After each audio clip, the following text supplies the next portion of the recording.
Hey everybody, it's Zay here from the Zaybytes YouTube channel. I have a custom fast fetch ASCII art, and I actually remember to fast fetch each video now, so you don't have to comment, bro forgot to fast fetch. So in this video, we're going to talk about open source software, and can it really replace proprietary software from big tech companies? So I have this prepared for you guys. It's not a tier list, by the way.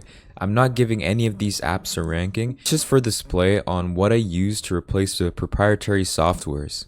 Alright, so first off, we have operating system. For me, this is a clear win for open source software. Open source software is software with source code that anyone can inspect, modify, and enhance. Because I've been using Linux for a while, and I don't think I'm going to be switching back to Windows or Mac OS. Because the RAM usage on Linux is crazy good, and the FPS I get here is absolutely insane. Windows is literally just Windows, but Linux, there's Zorin, Ubuntu, Pop! OS, Mint, literally so many distros you can pick. The distro I'm currently using is Arch Linux. It is not for beginners. Arch is classed as Linux distros for experts. Why is Gentoo and Slackware below Arch Linux? What the frick? They also have whatever this is right here. I mean, if you want, you can install this, but I don't think I really want this.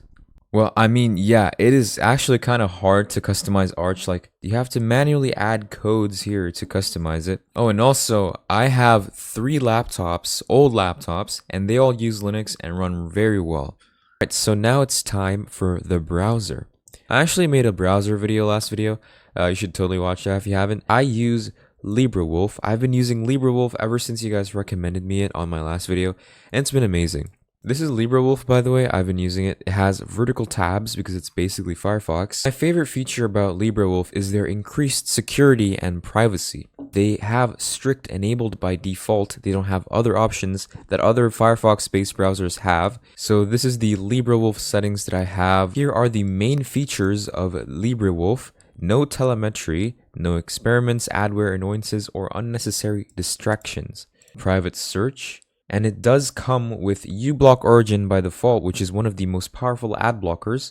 Librewolf also has a codeberg where you can inspect the code. They have the codes here, and you can inspect the codes if you want to. And they also support Firefox extensions, which I have installed quite a few. I use Proton Pass and also installed Tabless for this. I have a custom background image, which is a cat. So in my opinion, Librewolf can definitely replace Chrome, Edge, and even Firefox. Other than Librewolf, I actually have quite a few browsers installed in my PC. The Helium browser, and I also have Zen Browser. We'll cover Helium browser first. So if you really like Chrome, but Chrome, you know, it's really bad for privacy. Even Google's AI agrees that Chrome is widely considered poor for privacy. Helium changes everything. It's basically Google Chrome on steroids. It supports Google Chrome extensions, as you can see. It supports Google Chrome themes. I use a custom Chrome theme. DuckDuckGo as their search engine, which is one of the most private search engines. Internet without interruptions. When you first installed Helium, they have options where you can disable or enable privacy features, which I really like about the browser. Helium blocks ads, trackers, phishing websites, and other nonsense by default.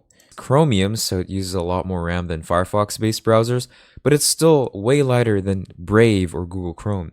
In my opinion, Helium is the browser Brave is meant to be. Brave is pretty good, but it has bloatware, and it has ads, and it has bullshit AI features, but Helium doesn't have any of those, and it's very good. There's also this other browser that I use. It is called Zen Browser. It is also a Firefox-based browser, so it's really good on your RAM. And Zen looks very clean, as you can see. It integrates well with my Hyprland setup. On Zen Browser, I can have these many tabs open. The RAM usage right here, I think it totals to like a little bit above 1 GB, which is a lot less than Google Chrome. And it also supports extensions because it is based on Firefox. If you want a very good privacy and looks great, supports add-ons, go for Librewolf. If you don't like Firefox, you like Chrome a lot more, use Helium. Zen Browser is basically like Firefox, but it's a lot more modern. So if you like modern looking browsers and you still want Firefox, Zen Browser is the answer. Now it's time for code and text editor. I used to use Sublime Text for my code editor. I know it's weird, I don't use VS Code back in the day. I actually paid for my code editor. And Sublime Text is actually a closed source or proprietary software. I actually have two code editors, but we'll go over them one by one. First code editor that I have is Neovim. It is not for everybody. Neovim is a terminal text editor forked from Vim. A lot of you might have heard of Vim. I'm not going to be explaining that in this video though, because this video is going to be like, what, 15 minutes long if I have to explain Vim as well. It's basically a code/text editor which runs on your terminal. So I have my terminal here. If I type in nvim, this will pop up, which is Neovim. On Neovim, you basically use your keyboard a lot more than your mouse. A lot of people who are new here, they're like, what the hell is this? I can't even click. But basically, if you want to open a file, I just do, I don't know what you call this key. It's basically like the two dots. What do you call it? Oh, a colon. Okay, let's say I want to open a file on Neovim. I just do E and the file location. I want to open .config, so this is how I do it. It is basically like a code editor, as you can see. So if you want to go up and down, you use HJKL. You can also use arrow keys, but I prefer HJKL because I keep my hands on the middle of my keyboard so I can access my keyboard shortcuts faster. You can also use your mouse here if you want to. But bro, using Neovim with your mouse, a lot of people say it's weird.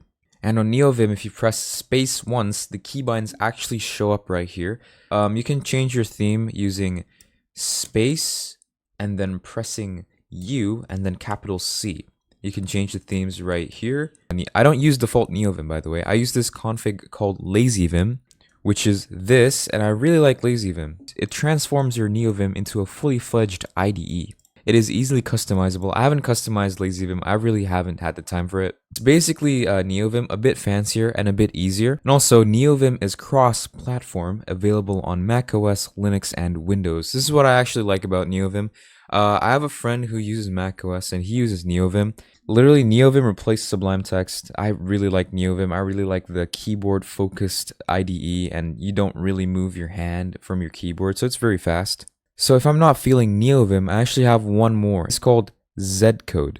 So Zcode is also an open source text editor / code editor. I'm not going to go over Zcode too in depth, but it basically looks like this. You can sign into GitHub if you want. They also have custom themes like this. You just go to the 3 lines here, click it, and then select theme. As you can see, you can pick any of these themes, but I use Capuchin Espresso Blur because that's the current theme that I'm using on my Arch Linux setup. I'm not going to go over it too in depth, but it's basically like VS Code or Sublime Text. It's very customizable too. Alright, now it's time for notes. I actually used Notion for my last video. Alright, so for me, Notion is very hard to replace because I have like my plans organized here, my studies and my schedules organized on Notion, and also my video ideas. I found this notes app called Logseq.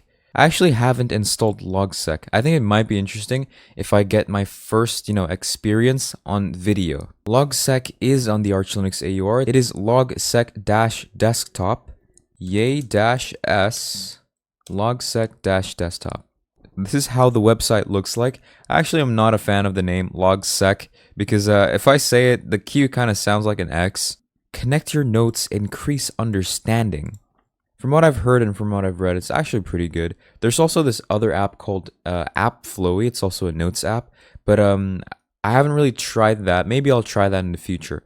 But for this video, I'm going to be trying this out. Alright everybody, I should have installed the binary packages, but I installed the normal one, so it actually kind of took a bit to install. But we have the app installed, as you can see. This is a demo graph. Changes will not be saved until you open a local folder. Welcome to Logseq.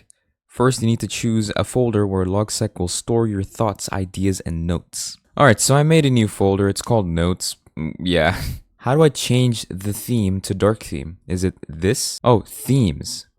Default light theme. How do I install new themes? Alright, I enabled the dark theme, as you can see. Native title bar. Okay. Oh, this looks good. Wow, okay, I really like this. Wait, it actually does kind of match my wallpaper. Plugins, what is this? Oh wait, they have Capuchin. Let's go. Oh, and you can edit the config.edn straight from the Logseq app. Change the theme, and it does match my desktop a lot more. I'm actually curious on how good this is. New whiteboard. NW? Oh, it has a whiteboard as well. It's pretty good. Experience the benefits of an outliner on an infinite canvas. I can draw shit here. I think this is a very true statement, right? Alright, I made a new page. I'm going to title this Video Ideas. If you guys have any video ideas, you can comment them down below, or you can email me. My email is in the description, by the way. Alright, so I came up with these for my notes, and I think this is very good, actually. But again, Notion is very hard to replace, because I've been using it for years. I'm going to use this app for quite a bit, and let's see if I'm actually going to switch back to Notion, or I'm going to keep on using this app. Let's explore the plugins store a lot more. They have Journals Calendar, that's pretty useful. I actually use that. I'm going to install this. Dude, they actually have a lot of very useful plugins. Vim Shortcuts. Wait, I'm actually going to install this. Oh, and this is a must-have for me, so I'm going to install this. We have the tabs on your left, and you can access your whiteboards, journals, flashcards. On the whiteboards, I only have one at the moment, but I'm pretty sure I'm going to make a lot more. Whenever I'm on Google Meet or Zoom meetings, I use the whiteboard a lot to like explain the subject to my friends. Alright, Logseq might actually replace Notion for me, but you know, again, Notion is really hard for me to replace, so I'm going to be using this app for quite a bit, and let's see if it does actually replace Notion or not. Alright, now it's time for photo editor. So there's this photo editor called Gimp, and I've heard really good things about it. So what is this icon? Is that a cat or a fox? Free and open source image editor. Call me a psychopath, but yeah, I've been using Canva to best used in workflows involving other free software such as Scribus and Inkscape. I've heard of Inkscape, not this thing though. Gimp for Unix-like systems. App image, I think it's in the Arch Linux AUR, right? It's available using Pacman. Let's just install using Pacman then. Alright everybody, so the install was actually very quick. It took less than 2 minutes, literally. Welcome to Gimp 3.0.8. Close this. Okay, this does look a little bit like Photoshop. I'm gonna go ahead and make a new thumbnail. I think we just go ahead and click File, New. Usually for thumbnails, I make it 1920 by 1080. I'm gonna set the background color to my average background color that I usually use. I actually forgot the color code, so this is what I usually use on my background colors for videos. Alright, I used Hyperpicker to see my background color. It's this, so I'm gonna copy that. Now, how do I change the background color? Is it this? Do I double click it? Oh, I do double click it. How do I switch this though? I think I found a workaround. You just press the bucket and set the color to this, and now I just hit the bucket. Let's go. I think that's how you do it, right? Is there a faster way to do it, guys? I don't know, okay? Alright, as you can see, I added a few images for the thumbnail right here. How do I resize this though? Is it from here? Where's free transform? Aha, okay, it's image and then scale image. It's not free transform like Adobe Photoshop. I've done a bit of reading. It's not free transform. It is on tools, transform tools, and it is unified transform, I'm pretty sure. Oh yeah, see, it's unified transform. Alright, I made the Linux penguin a little bit bigger. I'm gonna place it right about there. Alright, as you can see, I rotated the GIMP logo just a little bit. I'm gonna have the Linux penguin right here. Alright, and then I'm going to have a Librewolf somewhere here. And on the back, I'm going to have a lot more softwares. But yeah, anyways, moving from Photoshop to GIMP is actually not that hard, but it's also not easy as well. Maybe GIMP does have a little bit more tools, but I don't really use them. I only use GIMP for thumbnails, and my thumbnails are really simple, if you can see on my channel. I actually want to add text. What do I press? Is it T? Oh yes, it is T. I'm going to change this to JetBrains Mono Bold because I really like this one. Alright, I made the text a little bit bigger, as you can see. How do I make sure it's centered though? Do I have to like manually see this stuff? How do I make... So to center it, it's actually right here. As you can see, it's perfectly centered. It's in Tools, Transform Tools, Align and Distribute. Alright, so from Photoshop, I usually right click here and then I think it's Blend for like to add a shadow.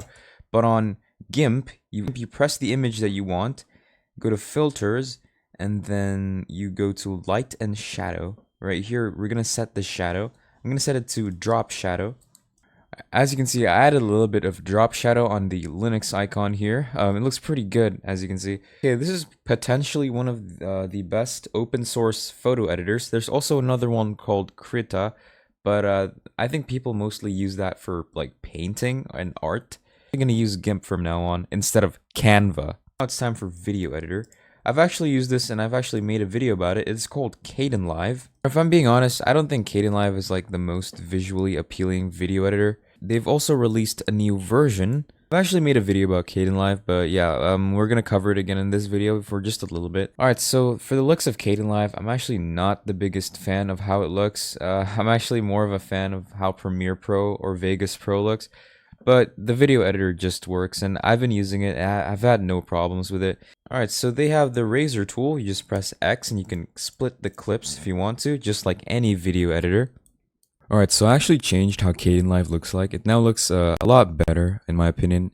Well, the video editor isn't nowhere near as good as Adobe Premiere Pro, but you know, I don't really do a lot of edits. I only do zooms, and that's pretty much it. So to do zoom here, I just use the transform effect. Let's find an area where I want to zoom.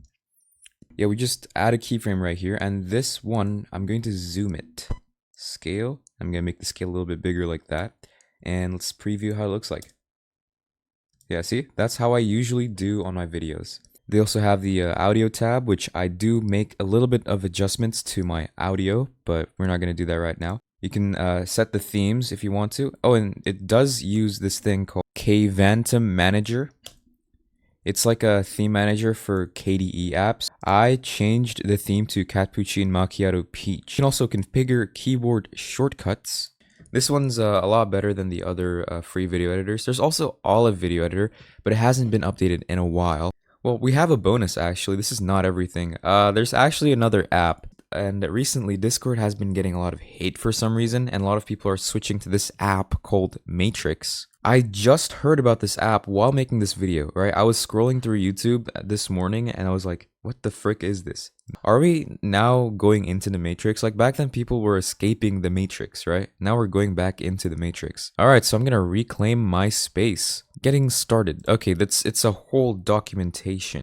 Install Element or browse clients. We recommend Element as a safe default, but there are a variety of clients available.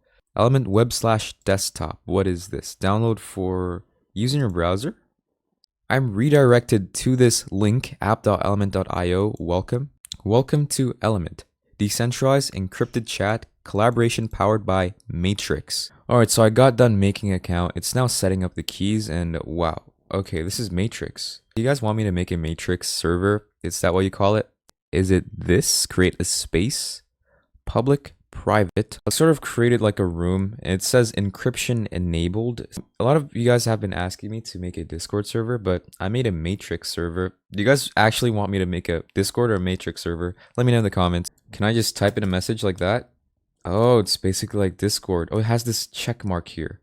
Theme, match system, light theme. I'm just gonna match system. What about all settings though? Zebyte:/matrix.org. Can I change this? Because like, this is a bit long. Message layout. I'm going to use the modern. Oh, this one looks cool too though.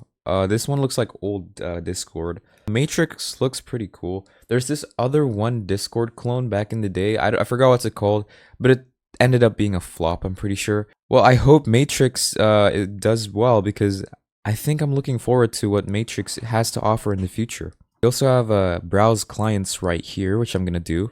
Also available on iOS and Android. Not like familiar with any of these clients.